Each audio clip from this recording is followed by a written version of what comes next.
Hello everyone, it's Jeremy with another Lego video. We're still talking farming, and today I've got 3 more attachments for our tractors to pull. In the previous video, we looked at 3 different types of mowers, and this one we're going to look at 2 rakes and a disc plow. So you can see the first one's set up to go. He's being pulled by what we're assuming is either a New Holland or a John Deere. Interesting thing I noticed in 2010 when 2 of these tractors came out along with the red one from the previous video. Red, green, and blue, 3 of the more dominant tractor colors. Yeah, it's not exactly John Deere green. They didn't really have the orange, and still really don't in certain pieces. Certain slopes and stuff are really hard to find in orange. Otherwise, I'm sure I would build, or they would come out with a Kubota, generic Kubota type tractor. So that might be something. Maybe you want to build one. Maybe you have enough orange pieces. I'm in short supply of certain pieces to make those, especially the fender wells. So let's look at our first attachment here. It's a rake, and you can see the gray pieces here. When I was growing up with Lego, that was always the Technic steering wheel for whatever tractor, car, piece of machinery that was always used. You can see these levers or levers that I used, and they spin, and it also goes up and down. You can kind of see, I'll get a better angle or better view there, and they spin when rolled across the ground. So let's get it back locked into place, and let's take off. And we just need to do a little bit of adjusting here. And there we go. You can kind of see it catches just on some of the little sections between the base plates, but that's okay. We can always adjust it higher if we need to. So this was just an idea. It's not the greatest one that I've created. I think my other one's a little bit better, but this was just an idea to see what I could try to do. It'll be another attachment that'll probably sit in my barnyard or in my field once I get the Lego City set up, which will have a decent sized farm. So you can kind of see it turns really well. It won't let me jackknife it too hard. And we'll come back and let's hook up the other attachment. And I think what we're going to do, hopefully this will come off pretty easy. And we'll put the kickstand up and take a look at it from underneath. And like I said, these just turn and raises up the lights just in case it does go out on the road. We'll put him in the back next to our scarecrow, and we'll pull up our other one. Actually, I'll show you guys this first before I attach it. These wheels that are also found are these yellow Hexagon 1, 2, 3, 4, 5, 6. Don't try to do math online. So Hexagon wheels spin, and it's actually fixed. I can't move it up or down, and it's got a little kickstand as well. And you can kind of see it's a basic hay rake, which is what I was going for. And we'll put the kickstand down for a second. For, hay in a field, or taking up the hay, I have to create a hay baler. I think I'm going to create a round baler. I did square bales as a kid out in the field, and it wasn't that fun putting them on the trailer. It wasn't fun unloading them in the 150-degree barn. And it wasn't fun walking out there and maybe getting bitten by a snake or seeing a snake and getting the crap scared out of you while you were trying to pick up a hay bale. I've seen hay bale pictures from friends where they bailed up a snake inside the hay bale. So that was an interesting experience too, to see some of those.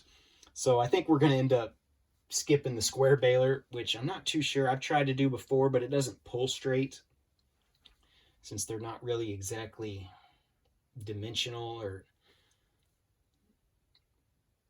perfectly designed to pull straight with at least the pieces that we have with Lego. So I think we're going to make a square baler. I do have some round bales that are not really round, so I think we're going to work a little bit more on that too, to make it to where the round baler spits out the round bales once it's done. But back to this video. Like I said, both the wheels turn. We'll hook him up to our blue tractor and do a quick run through with the pull. And he pulls a little bit easier. You can see they are just above it. I can lower it down one brick if I need to, which I'd rather not. I just leave it like this. That way it doesn't catch. But you can see if I get close enough over here to this one, it'll just rotate if I pull it on the tractor. So yeah, that's my second hay rake. And what we'll do, we'll move him off to the side. And we'll look at my third attachment, which took me a little while to do to kind of perfect the way I wanted it. Now, don't get me wrong, I'm sure there's plenty of other ways to do these better. If you guys find a new way, maybe we can share ideas. So I'm always looking for new ideas, especially for the farm. So what we got here with our hydraulic hoses and stuff is a disc plow. We'll go up close with this one to start with. And white wheels. Maybe it's Oliver brand. If you guys catch that Oliver reference to Oliver tractors. Or it may just be the Frontier brand that John Deere sells, but doesn't really make. They just have an agreement with. So what we have are hydraulic hoses. And what it does, these drop down. But when you drop down like that, there's an area that doesn't get plowed. So that's why we added the piece on the back. And the piece on the back does roll. These don't, because I've got these Technic bars in here to try to keep everything aligned. I could take that out and have all four of them ISO independently moving. I'd rather it just look like this. I've tried it both ways. I think it's a little bit more stable this way, especially when you're raising and lowering it. So let's move our hay rake back here and let's hook them up.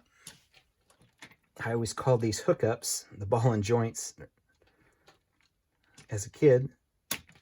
And then what we'll do with this hose, we'll put him there for the hydraulic. And I guess we need to get a few brown base plates at some point, or tan ones.